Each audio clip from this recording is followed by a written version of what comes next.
एक समय की बात है। एक छोटे से गांव में रहने वाला लड़का राज को एक सुंदर सी लड़की की आदेश पर शहर में पढ़ाई करने के लिए भेज दिया गया। उसके जाने के बाद उसने कपड़ा साइल का काम धंधा करना शुरू कर दिया। एक दिन राज शहर के सबसे बड़े साइल स्टोर पर कपड़ों का खरीदारी करने गया।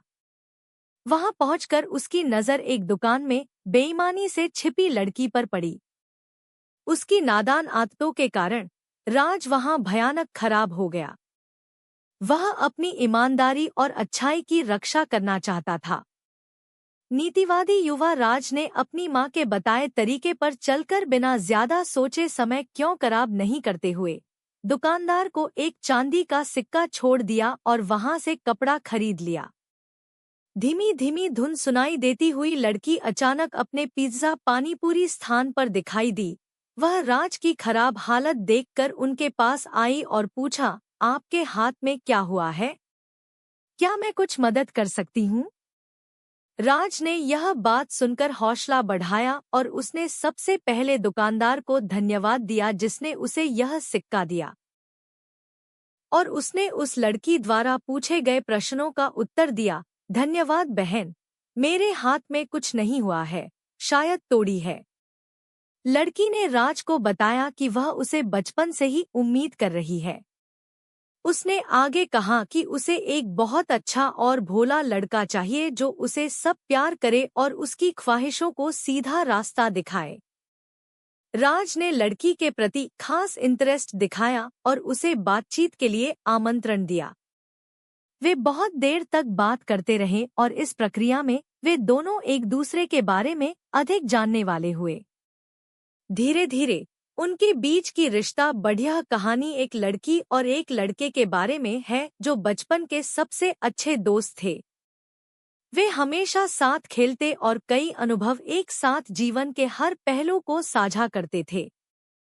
जब वे बड़े हो गए तो उनकी दोस्ती भी और गहरी हो गई। वह एक दूसरे के साथ मनोरंजन करने, साथ पढ़ाई करने और सप्ताहांत में मार्गदर्शन करने लगे। एक दिन लड़के ने अपनी दोस्ती के कुछ अलग महसूस किया। वह हमेशा लड़की की तरफ देखने और उसके साथ हंसने खेलने के लिए तत्पर रहने लगा। इन भावनाओं को देखते हुए लड़की ने दोस्ती के बारे में भी कुछ अलग महसूस किया। वह अन्याय महसूस करती थी क्योंकि उसे लड़के के प्रति कुछ विचार होते हुए उसके साथ भोला बनाया गया था। समय बीतते हुए लड़के ने धीरे धीरे लड़की को अपने अलग होने के ख्याल के बारे में समझाया।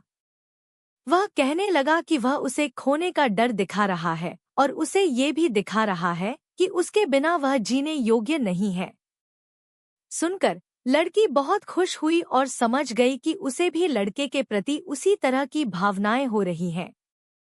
इसके बाद लड़के और लड़की ने अपने भावों को सामने लाकर एक दूसरे को बताया और उसे अपने असली प्यार का आदान प्रदान करने के लिए राजी कर दिया। बाद में उन्होंने अपने परिवार को भी अपने असली प्यार के बारे में बताया और वह विवाह करने के लिए इच्छुक थे। इस प्रकार लड़के और लड़की ने एक साथ विवाह किया और अपने सपनों को साथ मिलकर पूरा किया। वे अपने दिल की बात समय पर बताने के लिए बहुत खुश थे और उनकी प्रेम कहानी एक दूसरे के लिए प्रेरणा का कारण बन गई।